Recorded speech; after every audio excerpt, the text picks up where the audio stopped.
Good evening, everyone. It is Sunday night, August the 27th at 8:41 p.m. Eastern Time. And if you just noticed a power drain on your internet, like it just all flickers, because all of the internet brain power is right here concentrated in this podcast tonight. And we will introduce our special guest in just a moment. But here to help me sound smart tonight is Mr. John Holschen. Hey, folks. Nice to be back, Lee. Uh, yeah, do I really need to do an intro? Are we doing intros or are we just saying Uh, hi? Either one, either one. Hi. Yeah, I'm a trainer. That's my gig. That's what I really love doing. Background, a whole bunch of years in military special operations, then years working for some other government folks in and out of the Middle East, and some contracting time during that time also. But consistently is, a focus on training. A lot of my time in special operations was working with very small elements related to intelligence gathering. So a lot of what we did was really directly translatable to private citizens, in my opinion, because we were going in ones and twos. Generally, the idea, I should say 2 to 4. The idea was to get in, talk to people, see things, get back out. We're not looking to make contact or shoot people. Really looking to stay safe, get in and get out. So I've spent some time taking those skills through 20 plus years of doing that. I still came home, was a husband and a father, and applying those skills on the daily environment in the home as well. And that's really my focus of training. I tell people that I'm really pretty boring. My whole interest in this, if it isn't directly related to self-defense, defensive use of the firearms and physical skills, that's the only reason I do it. There you go. Mr. Hearne. Well, if I guess Holschen is here to make you look smart because you can attract high level intellect. I guess I'm the bottom of the Oreo. I'm here to make you look smart by comparison, as far as this goes. John Hearne, longtime law enforcement officer, have my own training company. Holschen and I have been kind of plowing the same field lately as far as making people think with a gun in their hand. And one of my big sources of ammunition, I guess, and information about working this topic came from the special guest. So I was honored to be invited and finally get to see Dustin in person, as close to as much as a Zoom meeting is in person. All right. And our guest tonight, Mr. Dustin Salomon. How are you, sir? I'm doing pretty good, Lee. Thanks. Yeah, appreciate you having me on. Um, Certainly happy to be here. So I guess I'm doing the intro. There That's you where we're go. at. All right. Yeah, so my name's Dustin Salomon, former naval officer. Um, Kind of got started down this whole rabbit hole after the USS Cole got blown up. I was the gunnery officer on a frigate and had some 200 people, 200 odd folks to train roughly, and no range and no ammunition, which is, kind of, as I realized later on, is about the resource level. It's a little bit more standard than what we're maybe used to thinking of with like SF guys or whatever. So I had been on a shooting team when I was at the Naval Academy, Naval, Canoe U grad, and so I had at least a baseline of how to load the gun, unload the gun, basic professional level of skill, at least with handguns at that time. So I put together a training program, wrote it out. Here's what we need. I put in a requisition for ammo, went down, tried to schedule the range. Again, no range. They wouldn't really give us the bullets to do what we wanted to do. So I ended up putting together an 8-hour dry fire program that I ran on the ship, and then eventually was able to snake guys out, with at least some percentage of the crew out for like a 1-day range, range training session. Didn't really think it was good training. It was just the best I could do with the limited resources that I had. Went from there, pre-commissioned the mobile security attachments as operations officer for Det 22, and also had to fight with the Navy there for resources and time and all that. But because our mission was security specific, we were able to justify something probably that would look similar to what we consider a standard training package today with the weapon stuff in particular. Most of the people at the command were mastered arms, so that's military police, Navy military police. Before they showed up to command, so they're already badged, already qualified. They've already been to Leonard Wood and all that stuff. And then when they got to the command, they went to all the Navy's new shooting schools. Several of them had gone to the small arms instructor school. We did a weapons training package with weapons training battalion in Quantico with the Marines. They went to the Marines combat skills course, and I think the average was probably 6 weeks of dedicated weapon, not like tactics training, but weapons training while at the command. And then I got him at the end for what was supposed to be like an advanced weapons training block, where I got each of our teams came through and did a week of weapons training. And it was kind of interesting and a little bit stunning to see that most people didn't have a consistent grip on the handgun. And so that was kind of a big slap in the face for me of like, there's something wrong with the process that we're using here. If I've got one guy that's a soup sandwich, I can probably blame that guy. If I got, most of the guys are kind of a soup sandwich with skills, that's obviously my fault, right? Because I'm the guy that's supposed to be making them ready to go to work. And we didn't have all the resources I would have wanted, but we certainly had a lot more resources than we did on the ship. And there wasn't really that much of a huge difference, particularly in the gun handling, between the guys on the ship who had basically no resources, no training, and the guys that been through a relatively large amount of relatively large resource expenditure and a relatively large amount of range time. So that really got me interested. How do we train? What's wrong with our training systems? Or how can we do it better is maybe a better way to say that. And I kind of launched down the rabbit hole after that. Got out of the Navy in 2004 and went into the overseas contracting bit, did that on and off for about 10 years.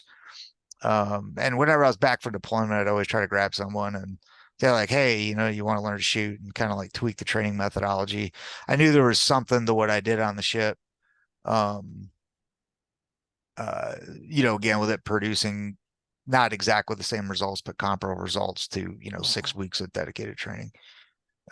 So anyway, about 2012 timeframe, I did a shotgun class for a friend of mine who was a research neuroscientist who was like, hey, what you're doing is actually kind of cutting edge as far as the application of some of the brain science. And yeah, And I apologize. There's an angry beagle in the background. I can't hear it. Okay. All right, go ahead. I was like, I don't know how y'all didn't hear it because I'm deaf right now. Okay. Yeah. But anyway, so sat down to spend a couple weeks and write a 15-page white paper, and 3.5 years and 200 something pages later, I had the body of work that I eventually published as the first book, Building Shooters. That's the title of the book, is Building Shooters. That's the name of the company because I'm not that creative. So it's like, well, whatever. might as well stick with that. That's actually that to do with training, but it's actually funny. Like you get like anybody that comes and look at the business just from like the business side is like, oh, you got to get rid of building shooters. That's like offensive. And I'm like, not to our clients. Not offensive to shooters, man. Right. Yeah. Anyway. Yeah, so kind of went down the rabbit hole after that. Actually left the industry in 2013.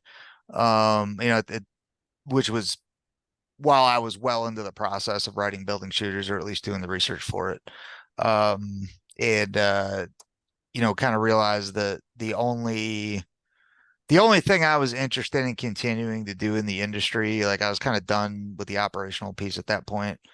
I said, the only thing I'm interested in doing is changing, right? If I can drive positive change in the industry, I'm interested in doing that. If not, I don't really have any interest other than just, personally shooting. So left the industry because I kind of figured it's very, very difficult to make a living telling people that they're all screwed up. Like not that many people are going to write you checks to do that. And in terms of like the brain training design stuff, and I'm sure we're going to dive down a lot of rabbit holes here, right? There are some economic and commercial problems with, trying to deliver information the same way that people learn, particularly in the private sector. So set off into a different career where I didn't have to make this pay the bills, so I could basically say whatever I wanted. And people don't like it, that's okay. I'll keep saying it because that's what the science says, and That's what I think is going to work well. So anyway, so I've got that going on. And then after publishing Building Shooters in 2016, I started looking at kind of like what's the next phase of this, which is what are the barriers to implementation? Because there are some, right? There are real reasons, and a lot of them are logistical. A lot of them have to do with, bureaucracy and administration and stuff like that. And I was in the Navy. I was in a very unique position of being um, an officer and being the technical, more or less the technical expert at the commands I was at when it came to the shooting stuff, which is really unusual, right? You're typically not going to be the administrator, the operational supervisor, the trainer, and somebody who's going to be actually on the ground with the guys. And you're not typically doing all of those roles at the same time. And that's probably why I have such a passion for what I do, because I was in all of those roles simultaneously. Not because that should have been how it was, but it just kind of ended up that way. Where it wasn't the ideal structure, but it let me see a lot of different levels of stuff at the same time, basically. So I started looking at what are the barriers to implementation of getting kind of this process involved, or getting a brain-based method of delivery. And that sounds like a word salad to anybody that's not familiar with what I'm talking about. When I say brain-based, like the brain has certain processes that it uses to store information, right? To receive information and store information. And, there are some pretty consistent mechanisms in terms of how information is stored and retained. And so if we deliver information in a way that is not conducive with how the brain naturally stores and processes it, then we end up wasting a whole crap load of time. Right. And people don't learn, and they don't retain information for the long term. And so when I say brain based, right, let's just understand how the brain works. Let's understand that terrain up there, and then let's navigate the terrain in the way that it works. Right. That's Okay. so to kind of limit the word salad. Word salad there. So anyway, I started looking at the barriers to implementation. I was actually watching. I got tagged and misquoted by somebody in an online argument, right? Which is want to happen. I didn't participate in this discussion, and I can't remember. It doesn't matter. I'm not going to say names. I don't remember for sure who it was anyway. But I'm watching this online argument, where it was like kind of like the two lead guys like get in a fight, and then all their online acolytes like start fighting beneath them. This is back when like everybody was still allowed to log onto Facebook, before they kind of went off the deep end. I'm sure they were already off the deep end, but before they went full censorship mode. And so I'm watching this online argument, and I'm like, like both sides of this actually have some really good points, and they're kind of talking past each other. And a big part of the problem here, and let me back up a second, right? So the basic framework of the argument was, when we just go and we do all these like shooting standards, we're basically doing a qual, and that's stupid because you're not doing a whole bunch of stuff that's relevant, like movement and making decisions and all of this stuff, right? 100% true. But the argument against that is, well, let's just go, roam around on the range and launch rounds. It's like, well, but if you don't have some standards you're attempting to meet, you're not going to be good, right? Like if you're not measuring yourself against anything, the chances that you don't suck are very slim. And you can obviously see that when you take people that have only been trained that way, and you ask them to do something where they're getting measured, and it's like immediate meltdown. And so I'm like, both people here have a very valid point.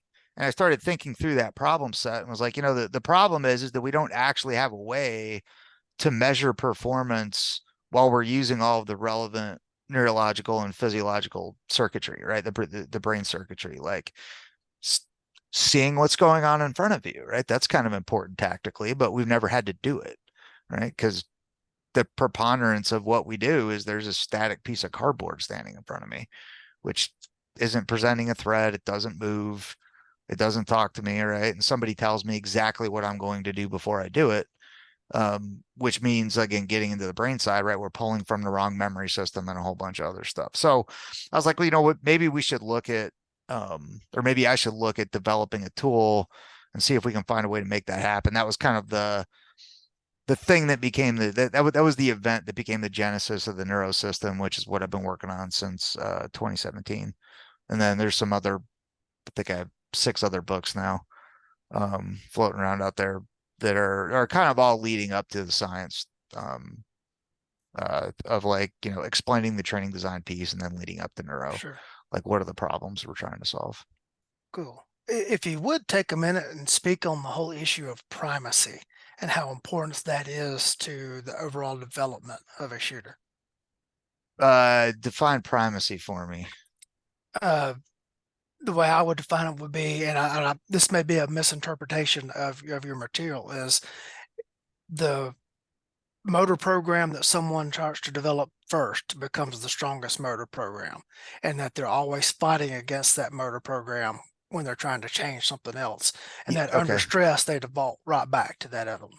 Yeah, good question. So we have there are different reasons that we do things, right? And so as the stress levels go up, and a lot of these guys could talk about, I know John Holschen could talk about this more intelligently than I can.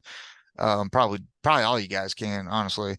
But from my understanding of it, at least, as our stress levels go up, right, we're basically limited to accessing what's in the procedural memory system, right? And this is not something new, right? We've always talked about unconscious competence, wanting to get skills to the point of automaticity, right? Like that's something we've been, I mean, Chuck Taylor was talking about that back in the early 80s, right? And it was probably even before him, that all that stuff was kind of in play, right? And that was the objective of what we wanted to do with training.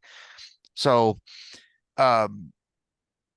when we teach people, and I think, watching a lot of people as like standing on the range and teaching people and then seeing what they do, not just in the training environment, because I also worked with them, right? Like seeing what happens when we get into scenario-based training, or seeing what happens in the field.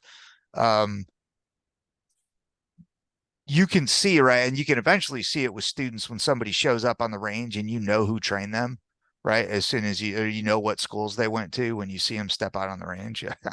I know where you came from, right? I know where that came from, and I know why you're doing that, and I know why it's going to be so hard to fix. So when we perform something, as the stress levels go up, we're typically going to be performing whatever I call it the dominant skill, right? Which basically, from the brain standpoint, is what does the brain associate with being the most relevant skill to solving this problem or accomplishing this task?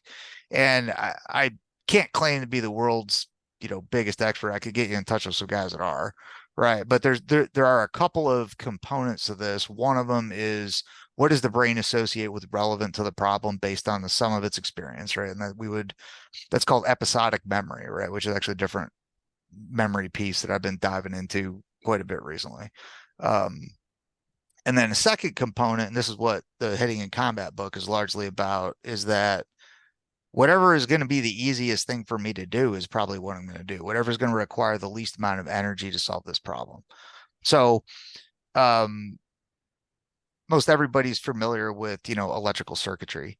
And, you're not going to have electricity doesn't, right? And just stuff in general doesn't go the path of most resistance is not a thing, right? We're typically going the path of least resistance, and the brain isn't any different, because the brain's programmed to survive. And so it's going to spend the least amount of energy that it can. If it spends twice as much energy as it needs to accomplish a task, then it's only going to live half as long, basically, right? Or it's only going to survive half as long with whatever its energy source is at that time. So it's always looking for the most efficient way to accomplish something. And so kind of a combination of those factors, right? What have we associated as being episodically relevant to this problem? What is the skill that is the easiest to perform, right? And the easiest being like the least energy expenditure by the brain. That's what's probably going to happen, right? Some combination of those things. And so when we train people, if we give them a skill, and we often do this because we're like, you know what, this is basic level training. So we're just going to give you something that's super easy. We're going to put you at 3 yards and have you launch rounds into a thing that's twice the size of a human torso and call it combat accuracy or whatever, right? And so the techniques that the student learns or the techniques that are used to accomplish that skill probably aren't going to work for anything other than that particular application of launching rounds into a static piece of cardboard. But they are nonetheless easy, and that's why we're giving them to the student at that point in time, because they don't require a lot of effort to learn, or in a lot of cases, we're not even really teaching the student gun skills. We're saying, here are skills you already have. Like you can stick your hand in front of your face and you can move this finger. So do those two things while you have a gun in your hand. You're not really, you can make an argument at least that you're not really learning shooting skills. You're taking skills that are already there and just putting the gun into the middle of them. Right. And so the problem with that from a learning standpoint is that you now have these other skills, which are, which the gun is in the middle of, that are very, very easy to perform. And so if those are the dominant skills, those are the only thing that are likely to happen under stress. So I'm probably talking around in circles. So I don't know if what I'm saying is what I'm saying making sense, or am I babbling? It is making sense. Okay. So in terms of the primacy thing, right? Like when we get under stress, we're going to do whatever our brain thinks is the most relevant thing. And that may not be something we would look at cognitively and go, wow, that was a good idea, or wow, that made sense, or wow, that was, that was tactically sound to do, because we don't necessarily have the cognitive bandwidth to think and make ourselves do something other than whatever that dominant skill is. Uh-huh. So that sounds like it comes back to task analysis, right? If we don't actually have a task analysis of what we're trying to accomplish or what we need to do to accomplish the goal, then there's no guarantee. Actually, it's unlikely that our time spent in training will align with what needs to be done. Yeah, and I mean that's 100% true, and it's amazing now, like working with, working with law enforcement agencies and stuff like that, as people are starting to reach out now, particularly after doing the curriculum for New York. And I always start with, well, let's figure out what you want people to do, right? And it's amazing how often that has never happened, right? Like maybe somebody did it, but probably not, right? Because somebody usually put the curriculum together 30 years ago. Somebody's dropped in a drill, or they've changed the grip because somebody went to a class or whatever. But in terms of a training program that's actually designed to build specific outcomes in the field, like almost nobody does that. The even talking about, like, let's figure out a task analysis of, I call it like building a brain map, which is very similar it's the same process, right? Like, let's figure out what we want people to do, and then let's lay out all those things in terms of physical skills and the neurological components of that.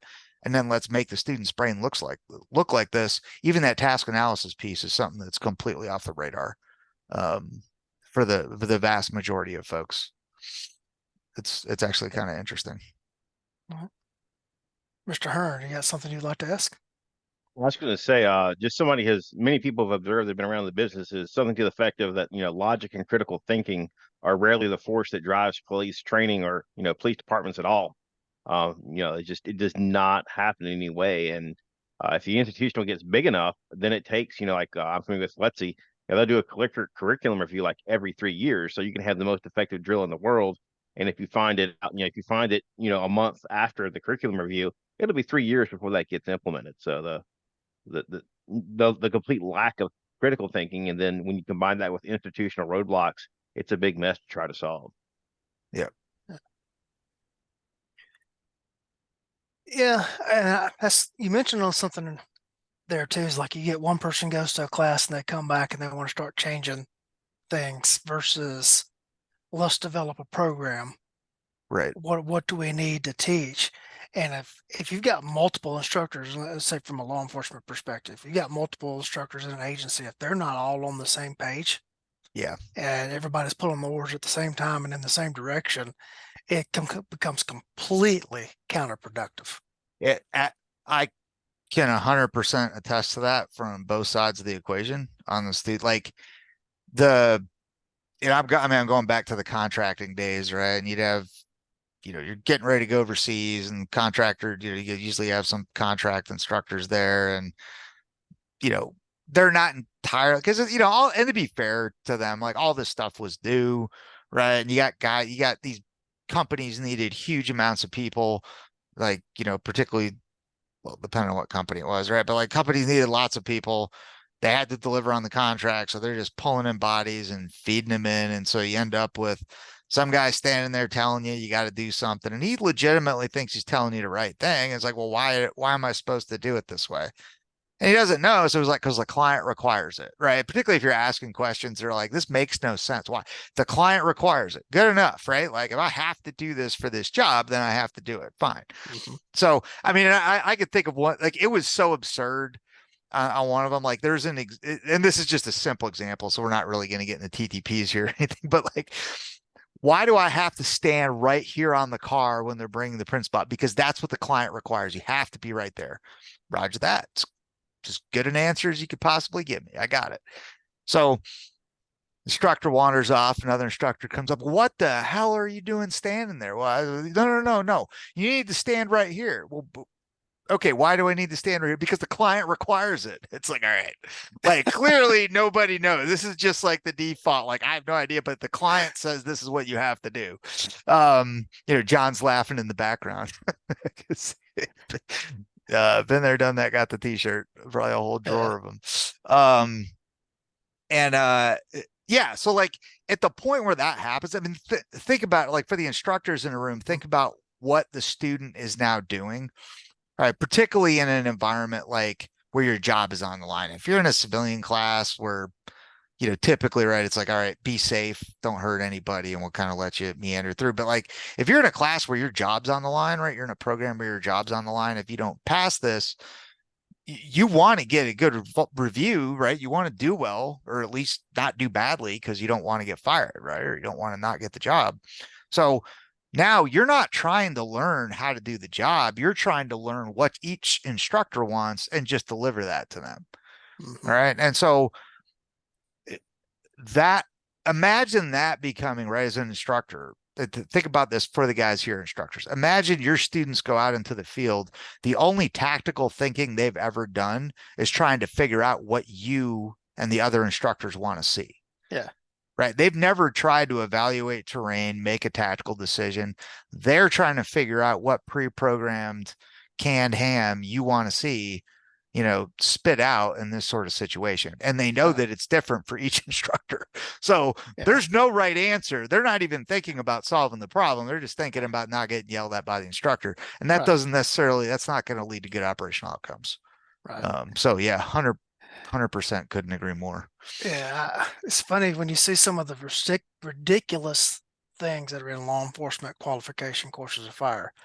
Occasionally, I will read out a course of fire, you know, string description, and then I'll ask, "Does anyone know why we're doing this?" And I get like all kind of answers, or like they're trying to come up with an actual tactical reason to be doing what the course of fire suggested. No, guys, we're only doing this because it's on this piece of paper. You know, it doesn't have to make sense. It's in the course of fire. All right. You're shooting targets here for points so that you can check the box and go do other things. Don't put too much in Right. to this. Mr. Holschen has his hand raised. Yeah.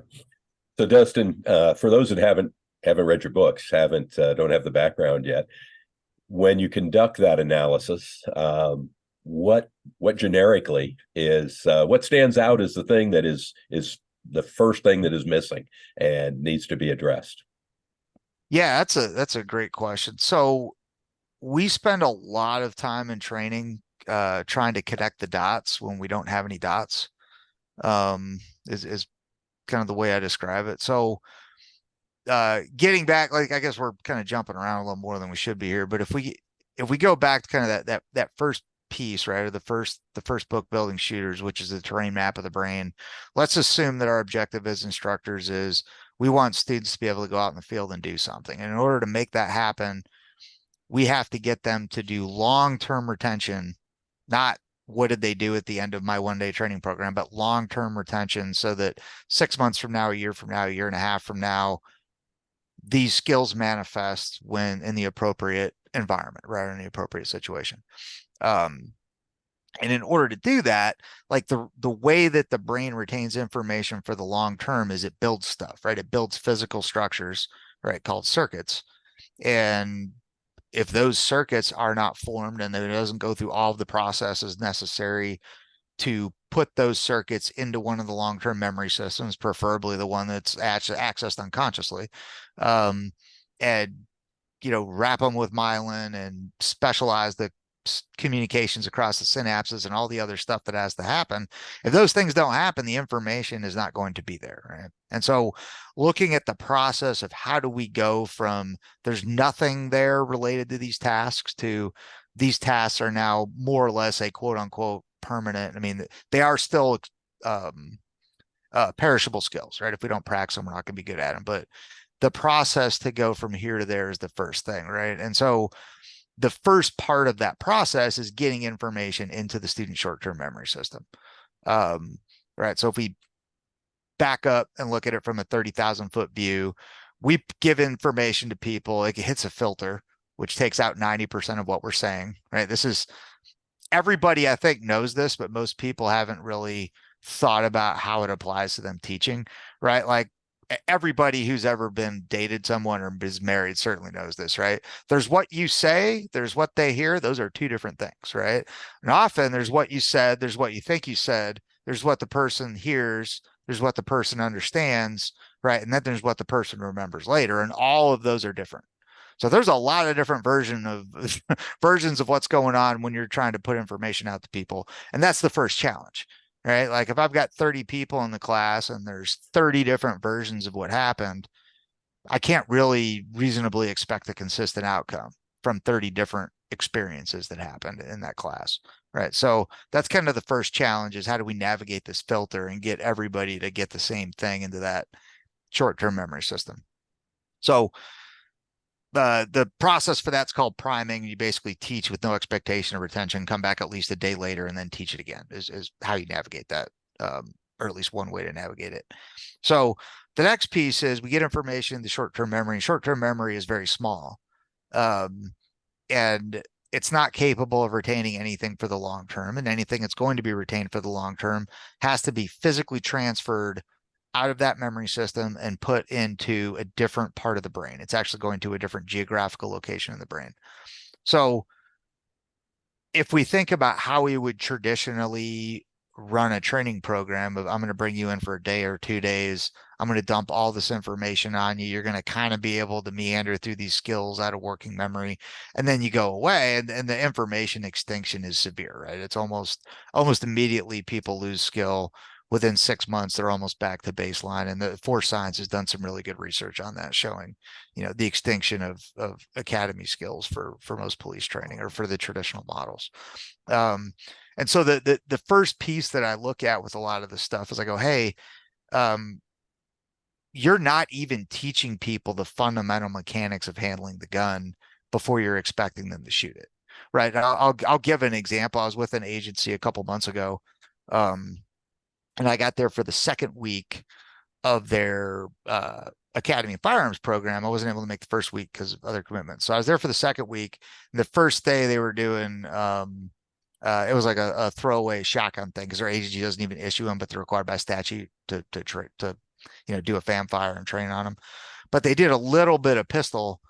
And I'm walking up and down the line. I grabbed the instructor and I'm like, or the lead, and I'm like, one guy was a PFI to prior agency. Like almost everybody else has like a pretty significant gap between their hand and the beaver tail, right? And at this point, that's how they hold the gun. I don't want to say it's not fixable, but you can't fix it. They're going to have to want to go fix it on their own, right? And so, we went back and kind of unpacked that.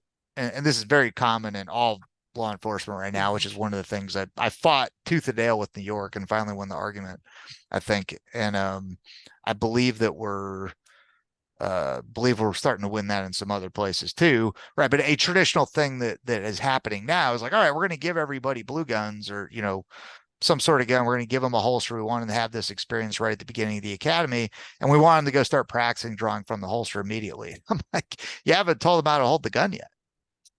So when they draw the gun, what are they drawing into, right? How are they practicing holding the gun? You're getting, going back to what Lee said earlier about primacy, was I think the term used. Mhm. Now your primacy is whatever grip you came up with on your own that has absolutely nothing to do with effective recoil management, have your trigger finger in the right position, right? Disengaging retention on the holster, all that stuff that you need to be able to do, right?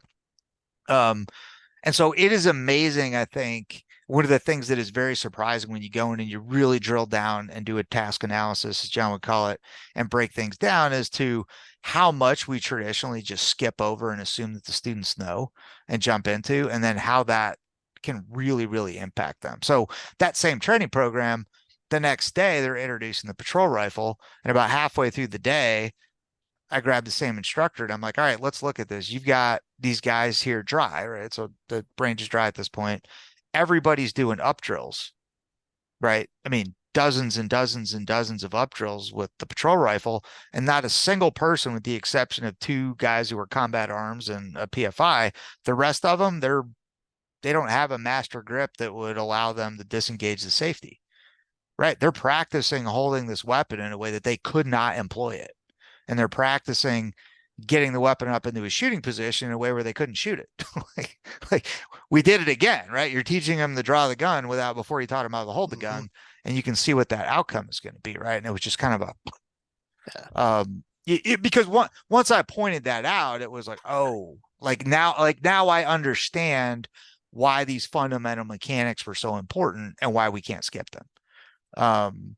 And so I think one of the things that surprises people when you get in and do that, and it certainly did, I know, like the first time we ran the curriculum in New York, they looked at it and they're like, we're going to spend a whole training session, right? Which is going to be it's not the only thing that happens that day, but it's the only firearm stuff that day, right?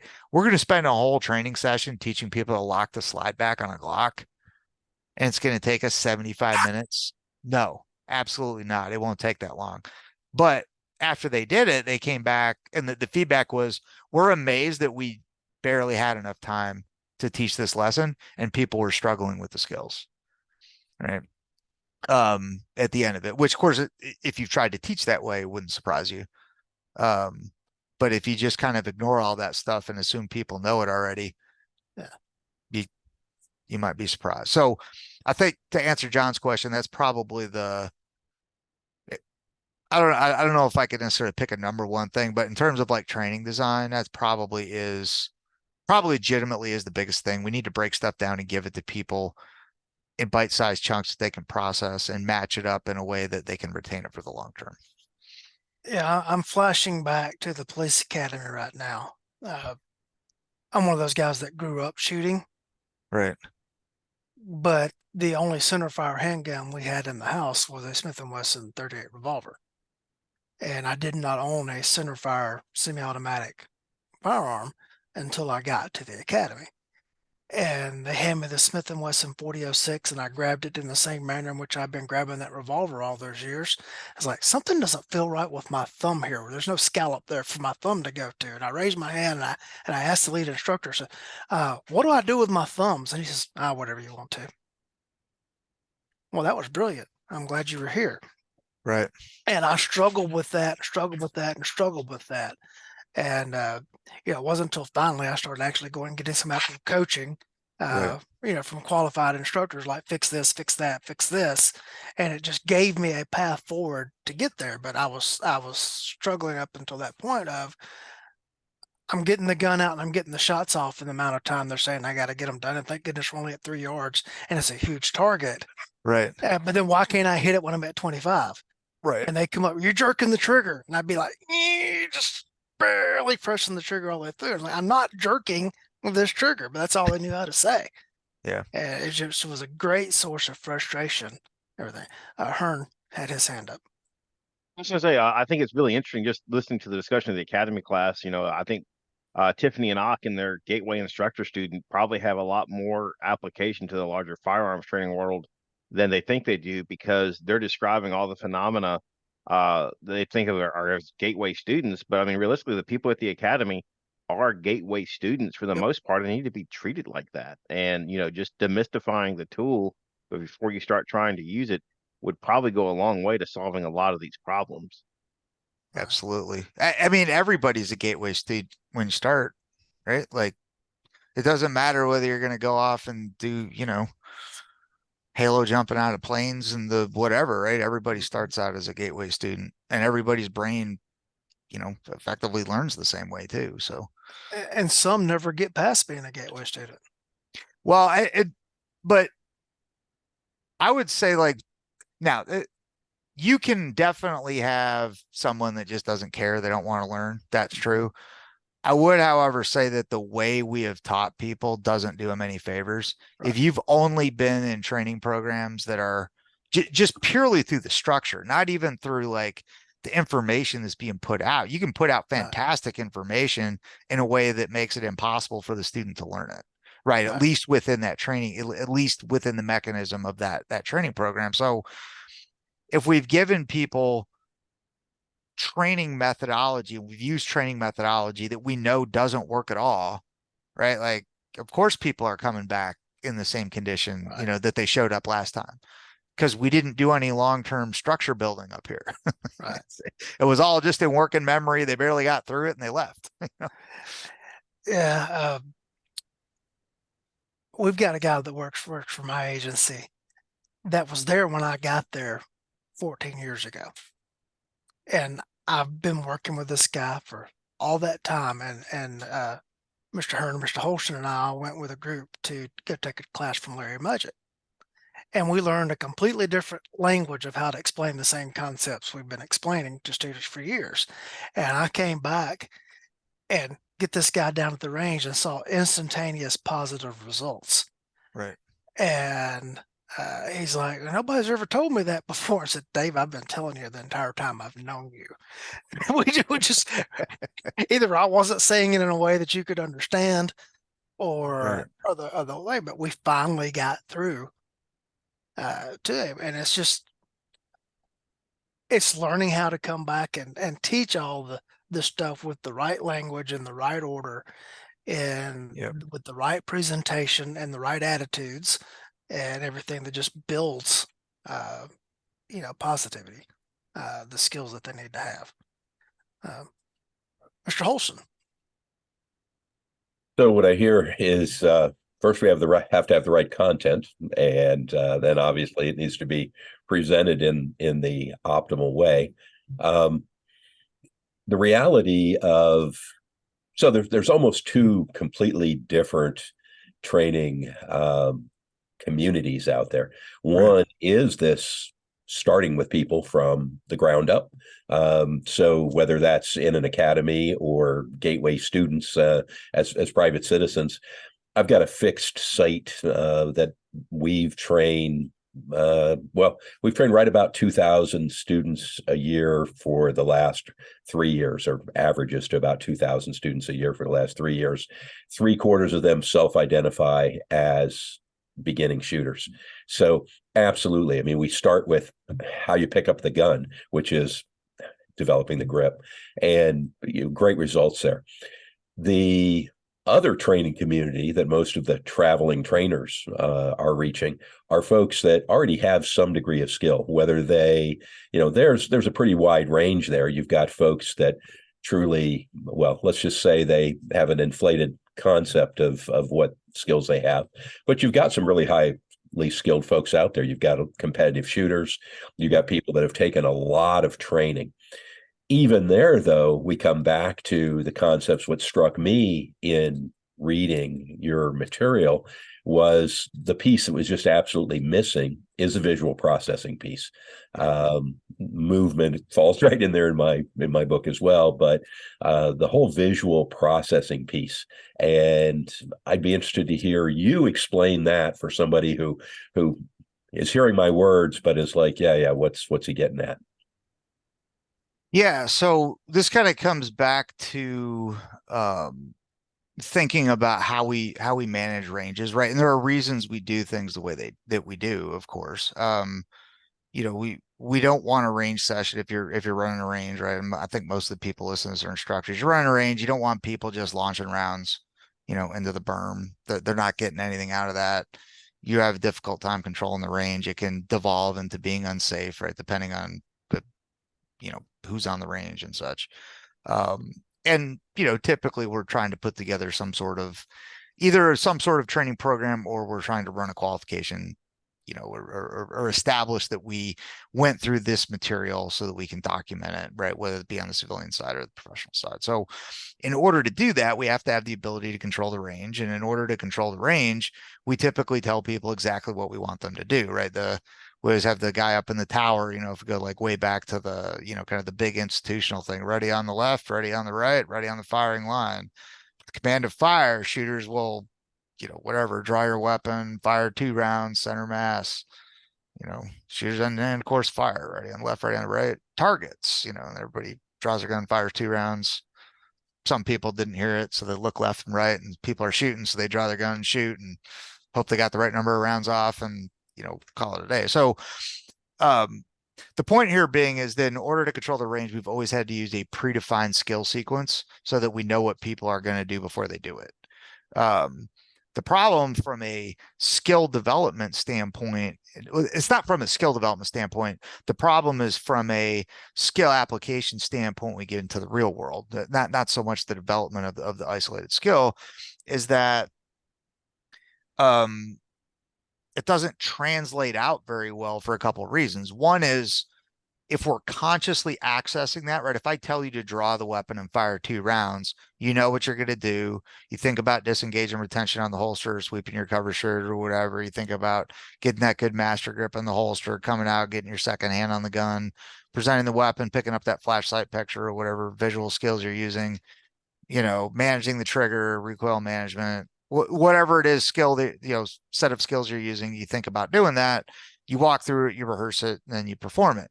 So you're pulling from that conscious access, or what would be called declarative memory, right, in the science world, and that's what you're running that skill from. Well, real world, you're probably working from a different memory system. You're probably working from that unconscious access memory system, because there's probably rounds coming at you or something that at least has the potential to kill you. Otherwise, you're not even justified in getting the gun out. And so your stress levels are probably going to be up, and you're going to go to a different memory system. So that's kind of the first disparity, is what we're doing on the range is probably running from a different part of the brain than what we would do for real, right? And back to the question about primacy, we can absolutely do things when we're thinking about doing it that we would never do under stress, right? And I'm sure most people have been there. So that's the first piece of that. The other part of it is we're actually not using the correct skill, right? And when I say the correct skill, we're not using the correct circuit board in the brain. If we think about it, like I said, when we develop skills, we have to actually physically build circuits if those are retained for the long term. So you can think of it like we're actually constructing a circuit board, and then we use that circuit board when we hit play on whatever that skill program is. Most people are listening to this are probably familiar with Joan Vickers' book, Quiet Eye in Action. And she has a whole bunch of stuff in that book where she talks about the paradox of motor learning, right? Which is where people who are trained in very isolated skill performance, like, shoot a free throw from the baseline, grab the ball, turn to the right, shoot a free throw from shoot a jump shot from the baseline or whatever. In basketball, if they only do that drill over and over again, they'll be very good at that, but they won't necessarily be able to apply that very well in a game. They won't necessarily be able to shoot very well in a game, because in the game, all kinds of other stuff is going on. And so what Vickers' research said is that people who are trained where they get very good at the skills in an isolated environment don't do very well in the real world. And so we should train people in a way where we're just kind of mix and mashing these skills around, and people should do stuff where it's almost all practical application. Now, I think we have to be careful about how we apply that research. There are some people in our industry who have looked at that and said, hey, doing anything where we're looking at the performance shooting or measuring skills is a waste of time. And this is actually a discussion around this, is, like I said, what kind of got me into what I'm doing now with neuro. Because the research says that, we're not going to be able to apply this stuff anyway. So let's just go out and do force on force, or let's just do all practical stuff while we're running around on the range. Let's not worry about performance shooting because performance shooting can't be applied for real anyway, right? That's, or I'm probably bastardizing that, right? And there's a lot of nuance, but that's kind of a way of thinking, which is completely well-intentioned, but I disagree with it. And here's why. So if we back out a little bit and we look at this from the perspective of when we develop a skill, we are literally physically building a circuit in the brain, right? So if I develop a skill and the circuit that I build is in the wrong part of the brain, and I'm not looking at anything and gathering information from anything, and I'm not making decisions to move, and I'm not having to move, or whatever might be involved for real, if I'm not doing any of those things when I train, because I'm just performing this skill in the absence of any ongoing visual information coming in, because I don't need it, I don't need any other information, so I'm not going to gather it and I'm not going to process it, then I'm actually building the wrong circuit. Right now, that part of that circuit's relevant, right? Like the grip and the trigger management might be relevant, but the actual circuit board that I'm building is actually the wrong circuit board. And that's why it's very difficult to take that circuitry and make it work in the real world, because it's literally the wrong circuitry, right? It doesn't have connections to a lot of the stuff that we actually have to do for real. And so when I started kind of diving down the rabbit hole there after 2017, there were two general things that I wanted to solve, right? The first one was I wanted to fix qualification. We've already talked about that, Lee, right? Like you said, oh, well, we go out there. Why do we do this? Because it's on this piece of paper. It's on this piece of paper, and somebody says you can't have your job unless you do it. So we're going to do it. And I've always been okay with that answer, right? Like, roger that. Let's just get it done then. But at the same time, particularly in institutional settings and big organizations, we're always going to have limited resources. Like that's just the reality. We're always going to have a limited amount of time. We always have to manage the resources that we have. And so the mandatory is always going to eat up the bulk of our resources, and the mandatory is always going to significantly impact what we do because it's freaking mandatory. So if I am limited in what my resources are, I'm going to do what's mandatory, and the rest of it's going to fall off. And so we need a way to measure performance that enables us to qualify, where we can actually use all of the relevant brain circuits. So that was the first thing. The second thing was actually addressing this functional problem of when we develop the performance level skills, we need to do it without the absence of all of the stuff we need to do for real. The performance skills need to have the things that we need to do for real, which include looking at real world, I need to look at a person in front of me, decide what that person's behavior and actions are telling me I need to do, and then take the appropriate response. Well, I don't need to do that if somebody already told me what I'm going to do, right? If I already know I'm drawing the gun and firing 2 rounds, there's absolutely no need for this to keep processing any information, and there's no need for these to pull any information coming from that target, right? Or coming from that target area. And so again, like back to what we're actually doing up here is we're not using the right circuit board, and we never build the correct circuit board. And so anybody who's read the book Building Shooters, I talk about in that book running the preponderance of training being interleaved after you kind of get through those basic mechanics, right? And people, once you have the skills, the preponderance of the training should be interleave, which means you're continuing to process information and the environment around you is driving your behavior. You don't know what you're going to do. Your actions are based on, stimuli that you're getting from the environment. And that's predominantly visual stimulus. Well, yeah, and a fine point on it. Well, predominantly in the real world, right? I have done this predominantly audibly in the past because I didn't have a way to give visual stimulus. Right. But our objective would be, if we're going to make the circuit and the circuit's going to be optimized, that circuit has to have inputs that we're missing. And predominantly the predominant input that we're going to need in the real world is visual. Correct. Absolutely. So one of the things that I talk about in the book is we should be doing a lot of dry fire training where we have role players in front of the muzzles, right? At least that is a way to address that issue. Now, is that a scalable solution that goes industry wide? We're going to have, hey, every police department, you guys run in the training room and half the guys go down range, the other half, let's do some dry fire like that. I would shut that down in a heartbeat, right? I wrote that I would shut, and I talk about that in the book, right? This is not the solution for everybody. It is a method. It's high risk, and there are a lot of drawbacks to it. But it is a potential solution. And I have used it with very good success where we can still work on the fundamental skills. So say, for example, I still want you to draw the gun in 1.2 seconds, but you don't know if you're going to shoot. And if you do shoot, you don't know what shooting position you're using from, because if I'm charging you, you're probably doing it from a different shooting position than if I'm moving backwards and drawing a gun and pointing it at you. Right. And if I don't draw a gun and I pull out the cell phone, you probably need to not be shooting me, even though you're still going to draw in 1.25 seconds or whatever. Right. I'm just throwing some numbers up here. Yeah. Two things really quickly before we go to Hearne.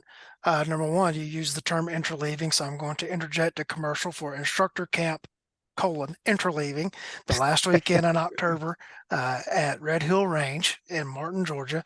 I'm running a thing. You have to already be a certified instructor to come to it. The whole topic for the whole weekend is interleaving. And folks, what you're going to do is we're going to have a brief classroom session on what the whole concept is. Then we're going to go to the range and run through a number of drills and exercises that I've either developed or selected, all with a common theme behind them to show you how the concept works in practice. And then it's going to be every participant develops or selects their own drill. And then the second day of the class is going to be you run everybody else in the class through your drill. So you're going to get experience in running a line full of shooters, etc. And it's a positive feedback loop. We're not going to argue about doctrine. We're not going to do any of that stuff. And it's going to be, you're not trying to get experience in running a line when people are paying you to run a line. This is where you're coming to get it in a non-threatening environment. The second thing was I didn't know that this episode was going to cause a need for me to have therapy, because I flashed all the way back to high school as you were talking just a second ago, Dustin. My freshman year, I thought I wanted to play basketball. And we had a coach that had a very intricate offensive scheme for basketball. And we practiced that scheme over and over and over and over. I can still, right now, I could still get 5 guys out on a court, put them together, and I could run them through this scheme. The problem was in practice, we always passed the ball. We never took a shot. And then the craziest of all things happened. I got put into a game. I don't know what happened for that to transpire. I got put into a game. We get the ball. We're going down the court. He signals for us to run that offense.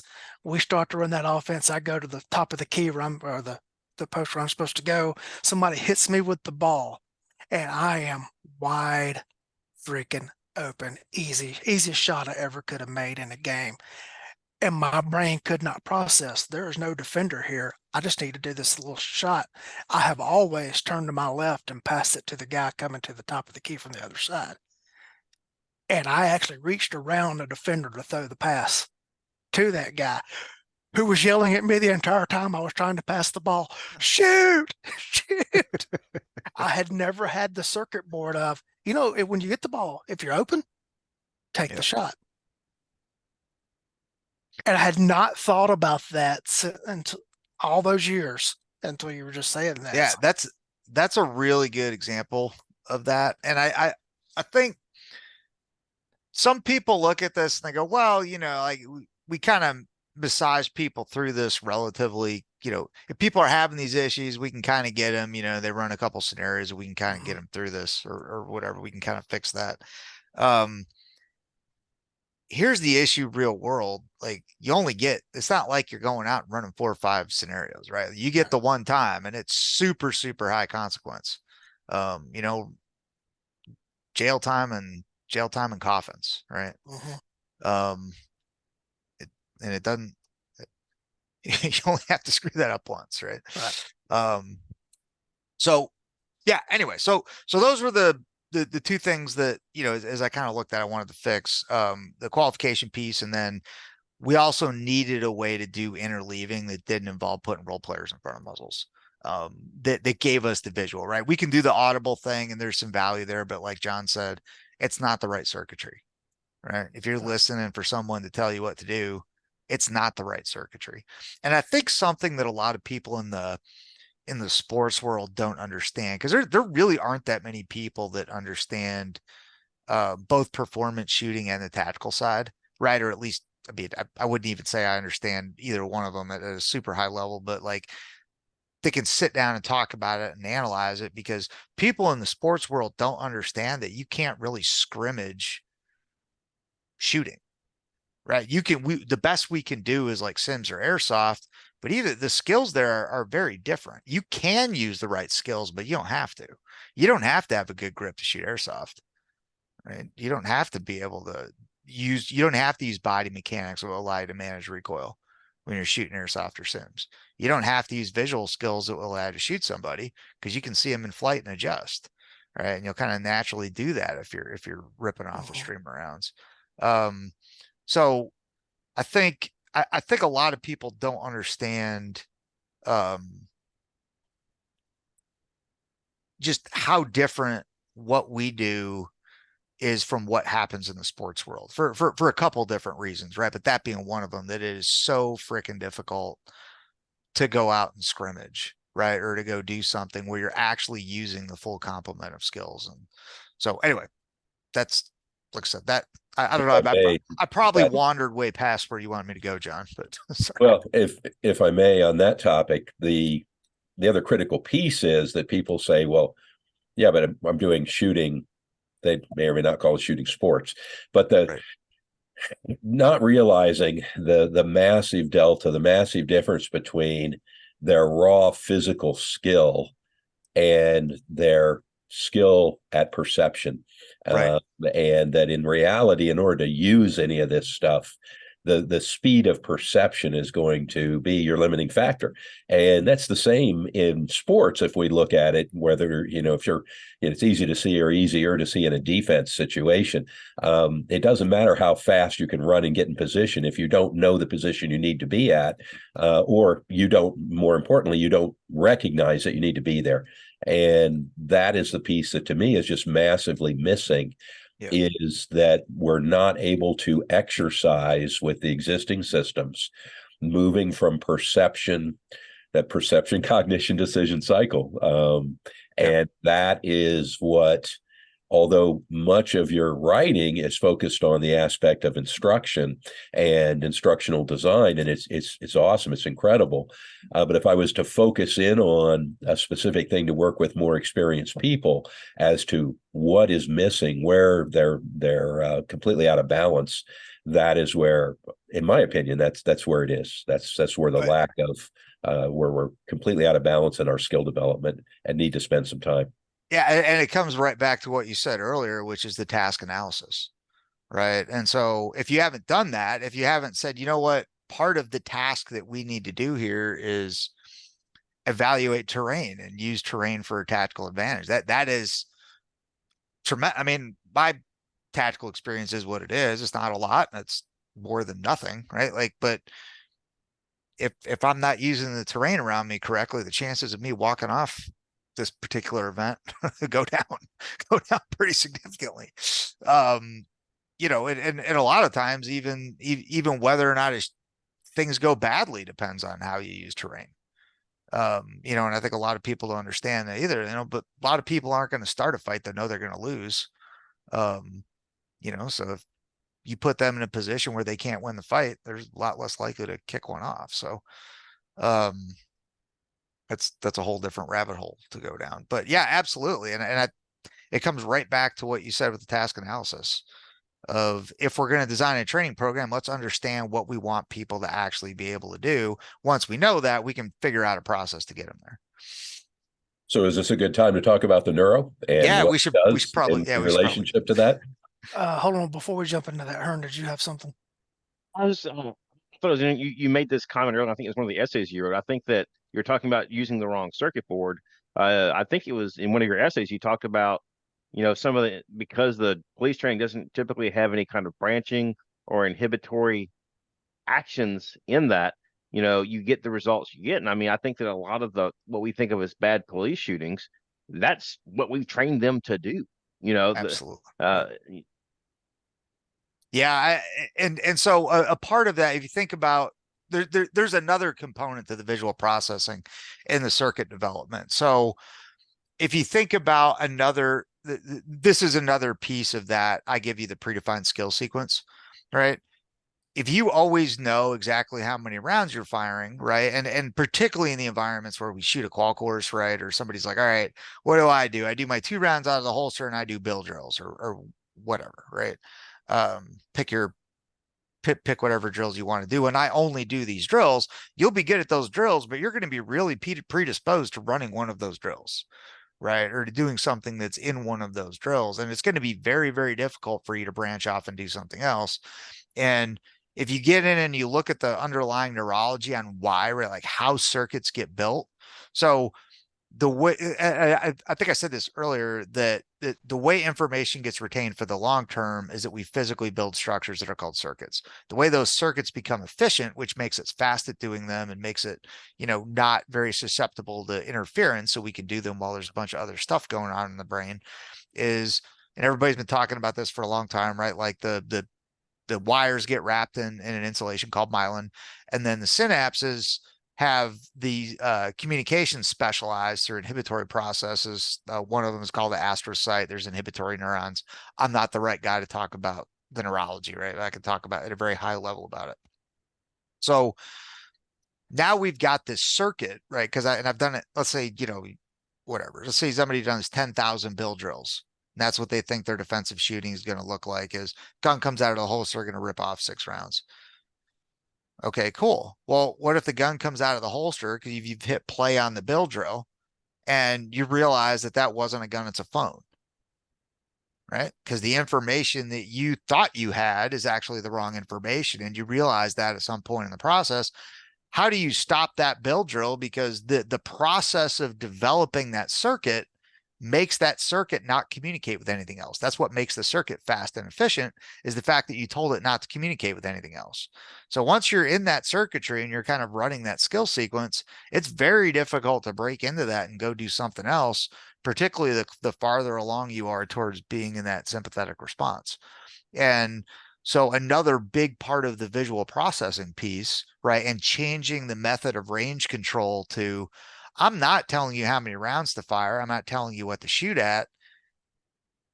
Or even if you're going to shoot, you're going to assess that based on what's happening in front of you, and the decision on how many rounds you're going to fire and which subject, we don't call them targets anymore, which subject you're going to shoot at, if you shoot at all or perform some other skill, is going to be based on what that subject does. And as you perform the skill, you don't know how many rounds you're firing. So you have to continue to process information as you shoot that is coming from the subject, and then use that to alter your behavior as that visual information changes. And so, like, at a synaptic level, in terms of how we're developing shooting skills, it's a fundamental shift, because you're actually physically building different circuitry. The physical skills will look similar, right? If you watch somebody shoot, you go, okay, well, I have the same grip, the same trigger management. The visual skills might be different. John can talk about that better than I can, as he's really been down the rabbit hole on that for the last year. But in terms of what you would physically watch, it would look very similar, but what's going on up here is completely different. It's a whole different set of circuitry. All right. Mr. Holschen, you had brought up the neuro. Yes. So a couple thoughts there. So I talk to people now. I talk about the need to initiate, modify, and terminate your behavior based on constant visual input. And of course, if we were real technical, terminate is just a type of modification. So it's initiate and modify your behavior. And the idea, it's like driving down a twisty, turny mountain road as fast as you can. You have to constantly take visual input and use that information to then inform the physical inputs that you're going to do. And we just don't have practice doing that typically with the handgun in our hand until fairly recently. And that is due to Mr. Dustin Salomon and the device that he's about to tell us about. All right. Well, thanks for the intro, Jeff. So like I said, and I think I talked about this earlier. Looking at what are those barriers to entry? Is there a solution to it? I had this kind of crazy idea that said, hey, if we're able to put visual stimulus in this, we can do interleaving and I can change the measurement, right? I now have a way to measure performance where I don't have to give you a skill sequence ahead of time. Um, there's a book that I published called Neuro, which goes through the whole basis of design. The first 60 pages are worth reading. The rest of it's a reference. So if you really can't sleep, try to read the whole thing in one sitting. It'll put you right out for sure. But the objective here was to do this in such a way that was whatever it, like the analysis that we did is what does the brain have to do tactically? What does the brain have to do for skill performance? What are the learning requirements if I'm going to teach somebody to do those things? And then what are the training system requirements in order to make that happen? Because those are things like training and learning are two different things. Ideally, they work together, but they don't always. And so what are those requirements and how do we solve that in a way that's effective, scalable, and for everything that I wanted to do was what's the minimum that I can do to accomplish this, right? And there's a couple different reasons for that. And the more that I've gone down that rabbit hole since we started the development process, the more I'm actually excited about what we can do with the very, very minimal level of stimulus. But that's kind of a separate topic. But anyway, so basically what we did is we strapped 3 laser pointers on a shot timer, put a bunch of wireless networking stuff into it, and then we use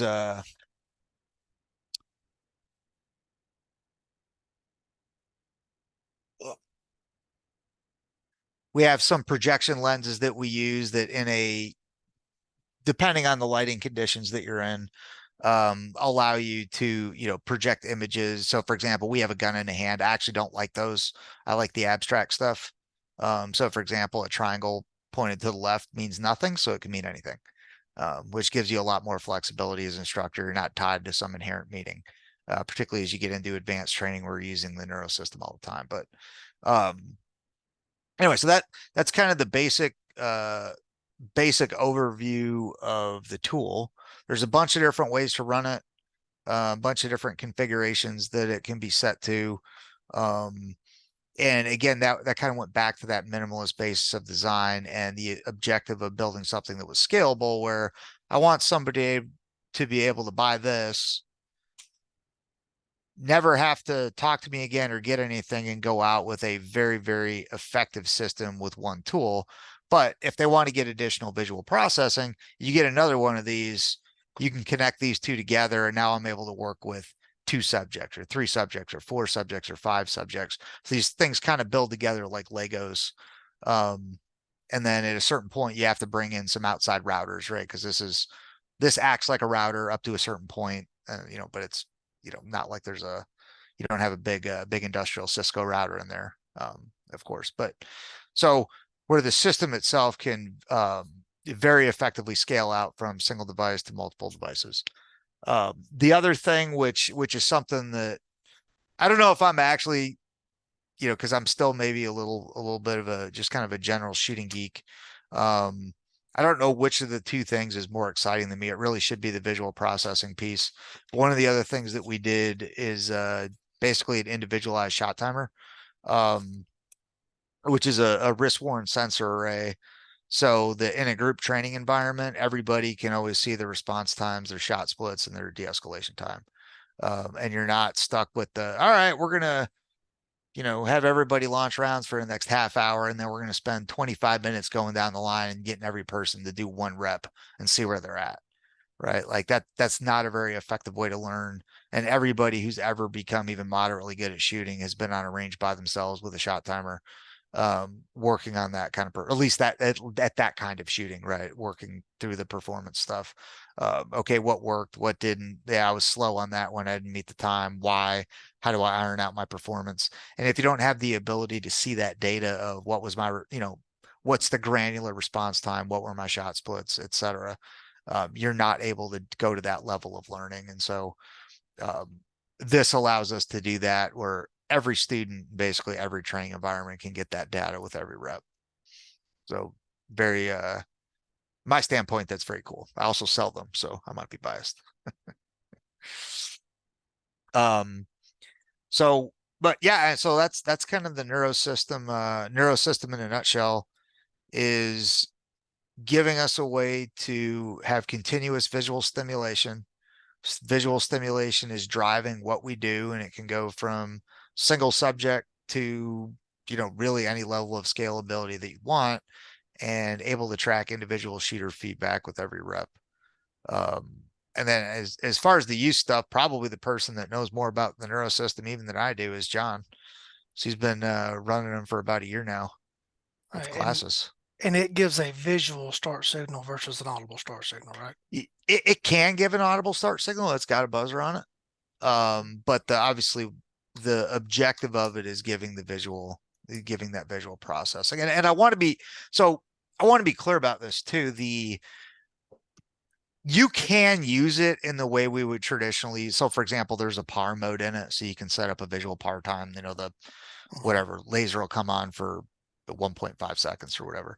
I think that kind of defeats a lot of the value of it, because the value of this is not, I know what I'm going to do. The value of this is I don't know what I'm going to do, and I have to continually visually process information in order to determine that, right? I'm going to discover what I do based on what happens around me, right? Based on the visual processing. And that is the piece that, again, like if you sit down and you look at the circuitry, that's the piece that's been so difficult for us to develop, because every time we get into a live fire setting, which is the only place we can really do shooting skills, right? We can't do them with airsoft. We can do some of them kind of, but we can't really build shooting skills that way. As soon as we get in the environment where we build our shooting skills, we've switched into the wrong memory system and we've used the wrong circuitry. And we've done that for, forever, because we haven't had anything to give us continuous visual stimulus before. So this, again, fundamentally changes what we're doing at a synaptic level with skill development. And so it's forcing the shooter to interconnect all of the physical skills of shooting with the visual processing of what's going on around them. Correct. So for example, let's say, and they're actually doing this, it's not necessarily with neuros, right? You can do, I would prefer everyone by neuros, but you could do it with laser pointers as well.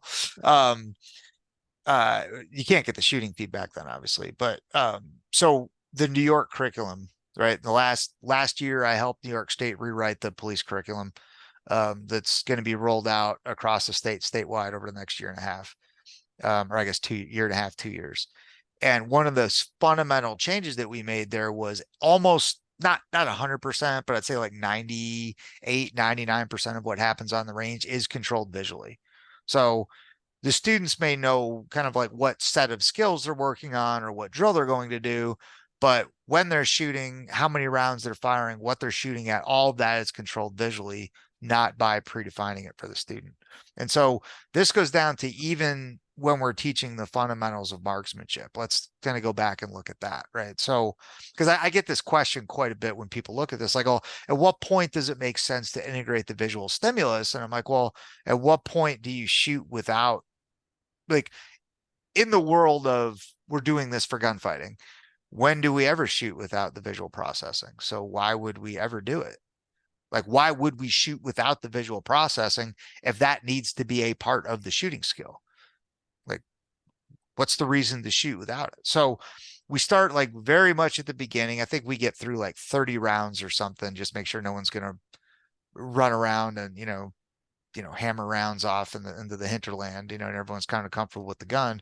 But after that first 30 rounds, almost everything else is visual based. And again, that goes down to even the marksmanship drills of, hey, we're going to work on, like I forget what you use for kind of that modified ball and dummy, skip drills or something. The Skip loading. Yeah, skip loading. Right. Even down to that stuff, we're doing a lot of that stuff where it's visually driven as well. Because that just needs to be part of what you do. And I think one of the other things that's very interesting when people do this and they experience it for the first time is they realize that the way that they hit the target when they don't have to see what it's doing or what the subject is doing, maybe doesn't allow them to see what the subject's doing. And that's kind of a big eye opener as well when they realize, people realize that maybe the visual skills that we use, because it allows us to accomplish the task of shooting tight groups, doesn't allow us to actually do the job of gunfighting very well. And I know John can talk about this as you, I don't know if you want to jump in, John, because you've got a lot more reps with a lot more people running that than I do. Yeah, you said a whole bunch of really interesting things. So one of the things I really look forward to, I now have run, statistically, these numbers are relatively insignificant, and I know that I'm not doing them in a way that is good research design. But the anecdotal observations are very, very consistent over, had about 80 different people shooting on it, some as many as, I've got two study groups that I work with, 8 hours a month in two 4-hour sessions. And I've been doing that for about 8 months. So I've seen those folks a lot. I've done another half dozen class of 10 people each. So actually, I guess I'm approaching 100 people now. And of those, I've got grandmaster IPSC shooters, master class shooters, master class IDPA shooters, experienced law enforcement instructors. And I now know what to expect. I mean, it's enough that it's very, very consistent.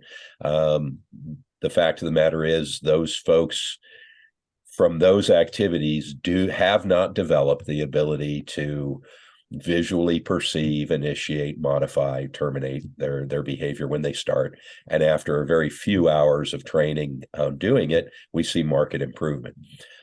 It'll be really fascinating to me. I've started, as you have, with using neuros now in my foundational classes. And it'll really be exciting a year from now to see how those people are, because they've been asked to do this from the very beginning. So they will not have developed separate circuitry that is causing them to have such hard front sight focus, for example, that they really have no visual perception of what's going on at the subject.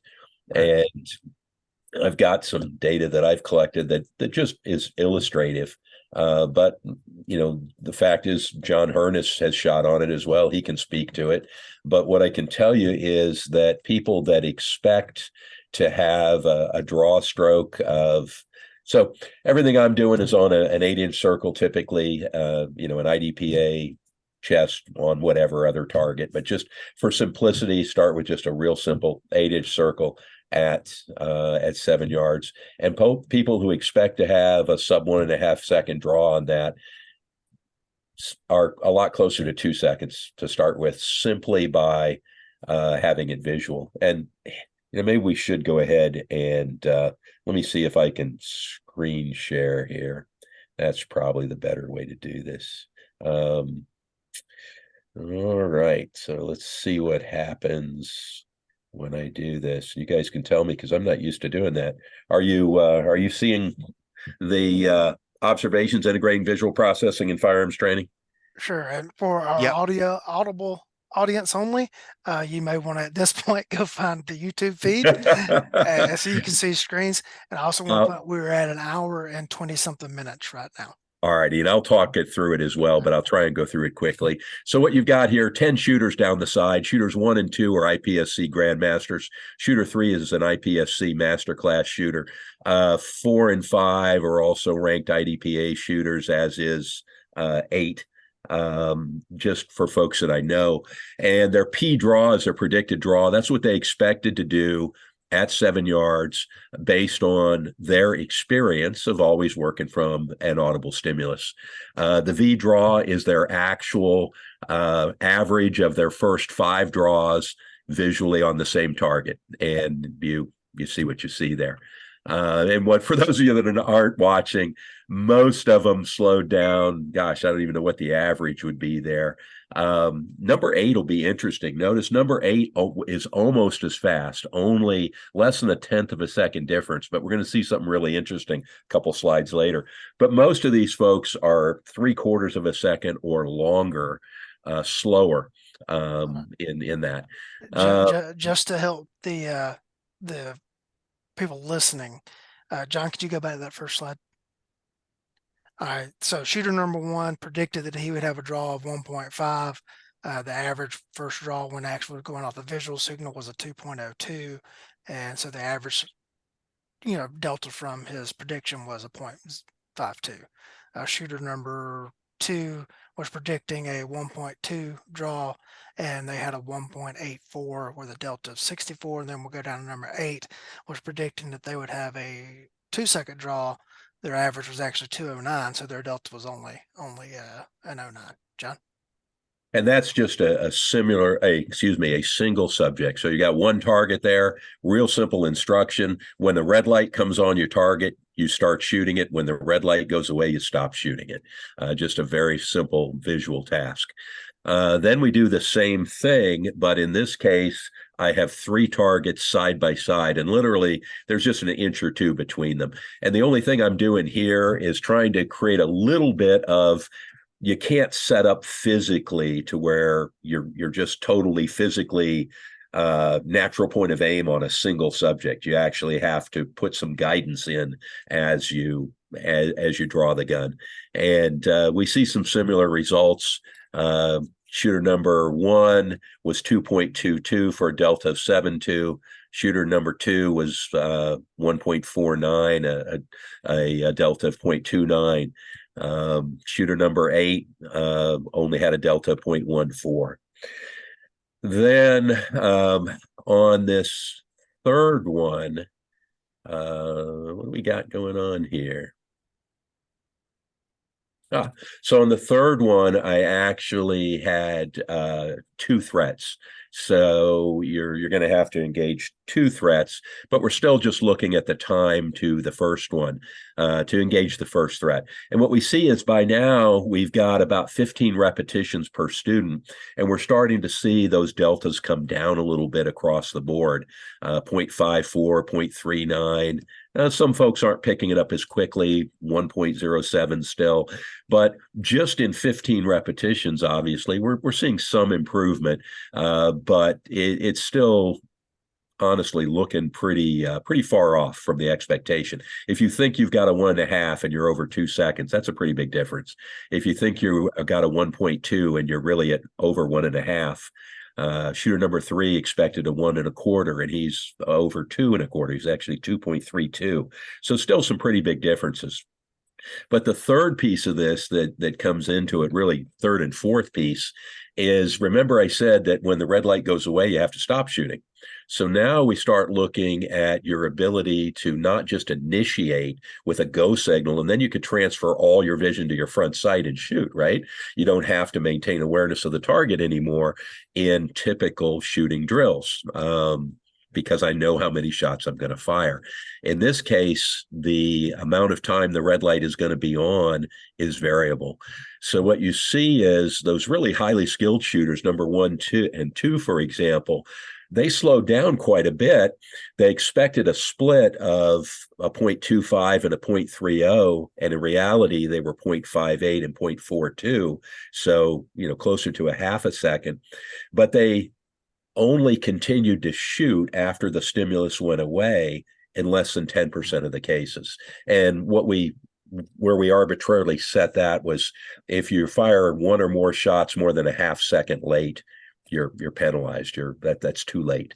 So those folks slowed down and only overshot 10% of the time, and their hit ratio stayed high. They expected 100% hits. They got 100% and 90%. If we go down to shooter number 8, for example, they expected a 0.3 split. They only slowed down to a 0.42 split. Well, gosh, that's, the delta is smaller there than some of the more skilled shooters. But they were still shooting more than a half a second late in 30% of the tests, of the drills. And their hit ratio dropped to 64%. So there's a shooter that stayed using the skills that they had in terms of probably what their eyes were doing. They were staying on that hard front sight focus, and they didn't gather the information they needed. So they were still shooting when they shouldn't have been 30% of the time. And because their eyes were trying to go back and forth between the two, their accuracy suffered as well. So really, what is all this about, and what's it tell me? Is what it tells me is that even people that are highly ranked, highly skilled in the way we normally train and test may not be strong. Let's just say it. They are not typically strong when we put the visual in there where they have to initiate, modify, and terminate visually. The good news is that after a couple days of training at this, what we see is market improvement. And that's really what it's all about. I'm not here to point fingers and say, oh, this person is doing poorly, or that activity doesn't prepare you well, without giving a solution. And the solution is, gosh, this is trainable, just like the other skills that we have. If you work with visual stimulation to do these things, you see improvement. So typically after 2 days, the top 10% of the shooters, they're only about 0.3 slower from the visual start to the audible start. Most of the shooters are still about 0.4 slower. Split times with appropriate visual termination, the top 10% are running within about 0.15 of their predictive splits. Now, there's some limits there, it looks like. We'll tell you more about that in a minute. But most shooters are still about a quarter of a second, about 0.25 slower in their splits to be able to get hits and stop when they need to stop. Long-term observations, myself and my instructor group that have been working with this for about a year now, most of us now are within about 0.25 of our draw speed from audible to visual. And splits are a bit more variable. It depends on how complex the problem is, frankly. For targets that are next to each other, 3 subjects that are, only a few inches apart, for shots, not transitions, but shots on the same target, just testing, can I, visually stay aware and stop at the right time or transition at the right time. Where I started off with splits over 0.6 to accomplish that, now I'm down in the 2.5 to 3.5 range. But that's taken a lot of work to accomplish that. And just as an example, so my mechanical splits on like a bill drill on an 8-inch circle at 7 yards, I average about 0.2. Sometimes they'll all be in the teens, but just as often they're in the low 2s. It comes out to about a 0.2 average. So for me, I can run just a bit slower and keep up with it, but that also appears to be pretty perishable as well. So that's kind of just a down and dirty of observations. Comments or questions?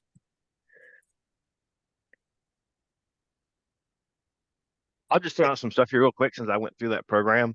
I'm doing something similar, and the way I explain it is that I just think of all this stuff as a task load or a cognitive load.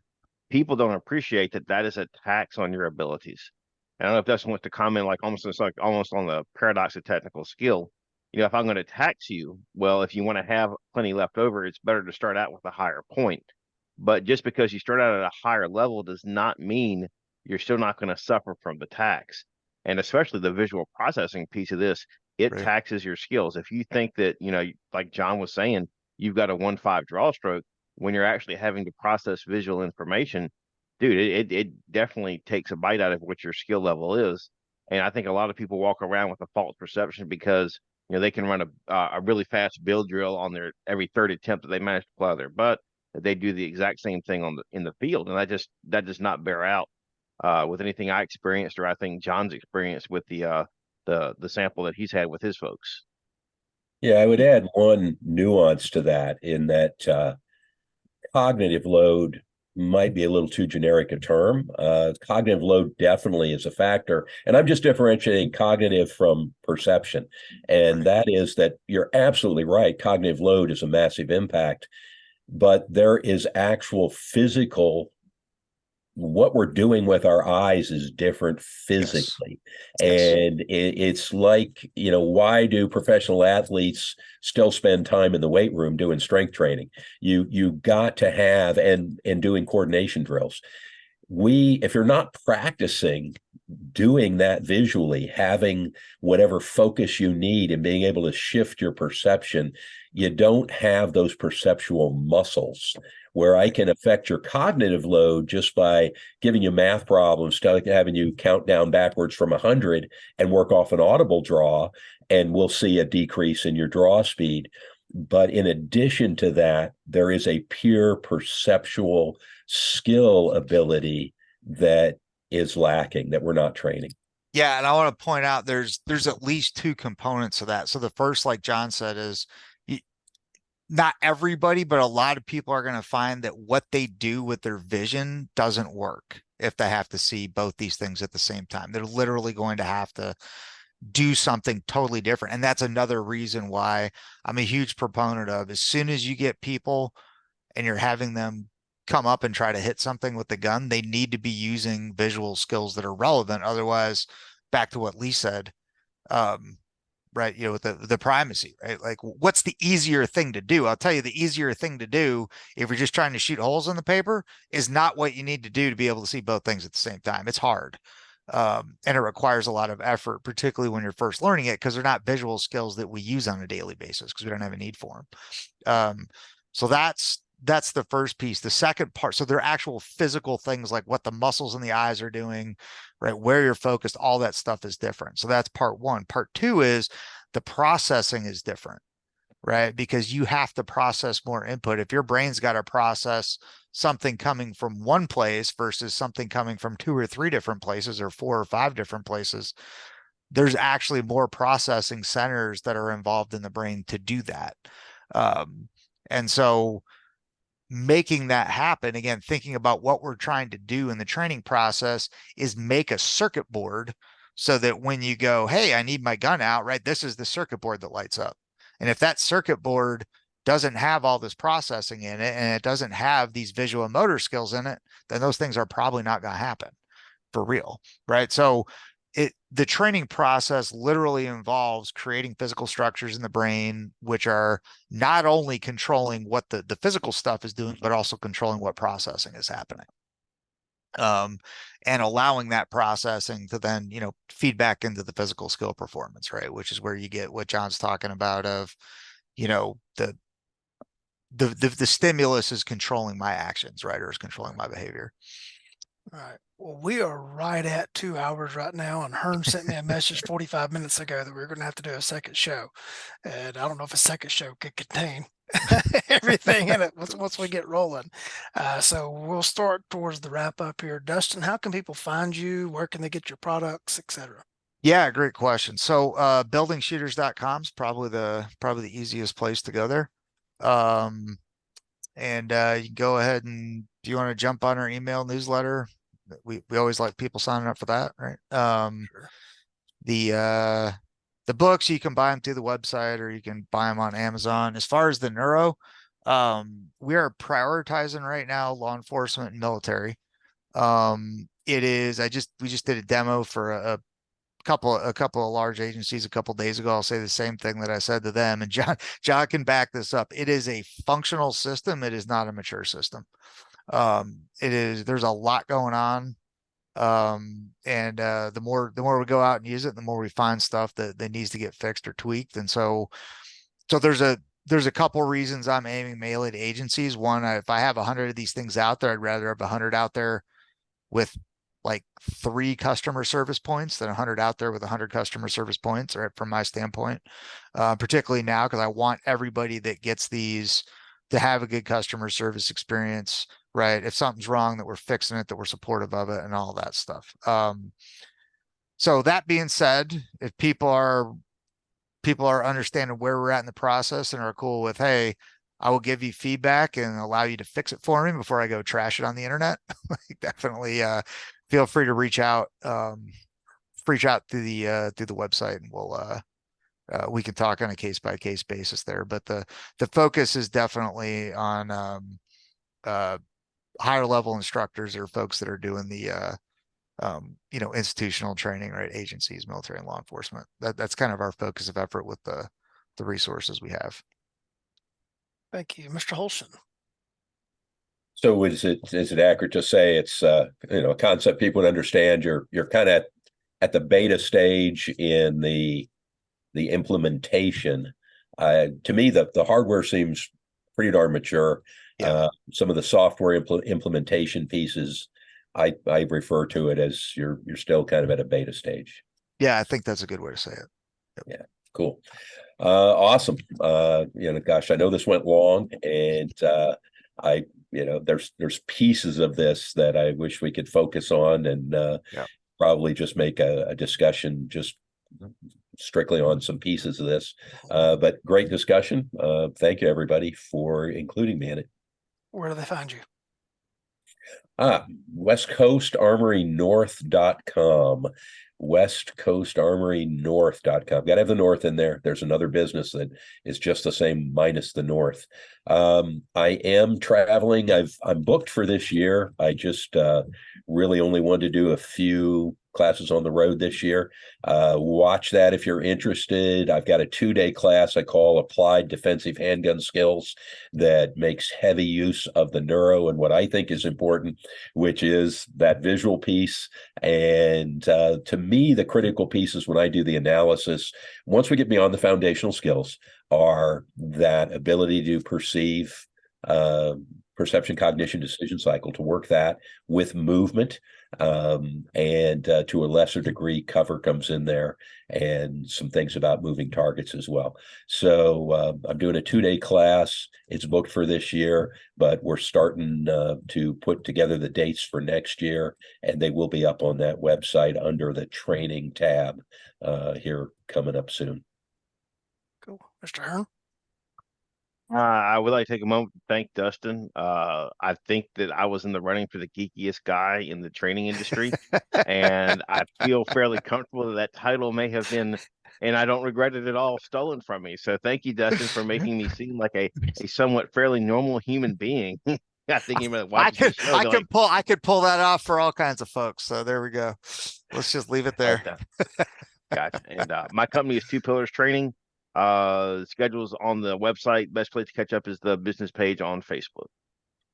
Yeah, and if I could toss in there too, I really want to thank everybody that's on here, like John Holschen in particular, for seeing what we were trying to do, grabbing that ball and running with it. And that's, to me, that's one of the most exciting things about the platform of the neurosystem is like, I'm definitely not the guy that's going to come up with every good idea. Everybody's been around, right? With everybody in the industry, you kind of come up with your idea, and then 6 months later it's outdated if you're not changing it. Some people they put their stamp on it and they just stick with it. And that's, I'm not that smart. I'm not that good a shooter, and I don't have that much tactical experience to be the guy that's going to come up with all the ideas. Plus I kind of don't know that I would want to even try to do that for forever. But having guys like John grabbing this and running and coming up with new ways to train based on the visual processing is really, really cool. And John Hearne, same thing. I know you've been barking up the same tree on a little bit of a different angle. So it's really, really cool to see other people driving down the same road.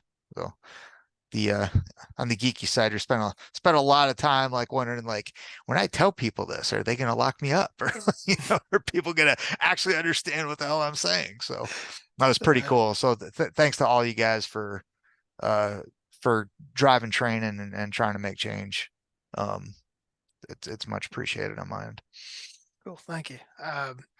If I knew how to edit and do all this kind of stuff at the start of this episode, I'd have that scene from Anchorman where he blows in the conch and screws Braintrust assemble. So the Braintrust assembled, and it's kind of funny. You get a bunch of smart guys talking about a stupid movie, but I guess we all got to have our mental diversions. To the panel, thank you all for your time, because we've been here for over 2 hours now. And to the audience, thank you for your time. We know that your time is your most important asset. Thank you for choosing to spend it with us.